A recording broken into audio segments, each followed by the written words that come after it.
মতো প্রভু গো এত সুন্দর তেলাওয়াত জিন্দেগিতে কোনোদিন শুনিনি। আল্লাহ বলবেন থামো, এর চাইতে মধুর তেলাওয়াত শুনবে কি? আল্লাহ এর চাইতে আরো মধুর কণ্ঠস্বর আছে কি?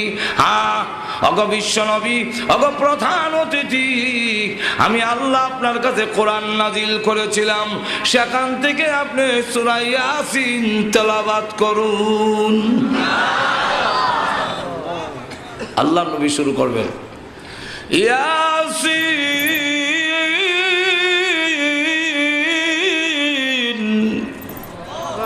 ওয়াল কুরআনিল হাকীম।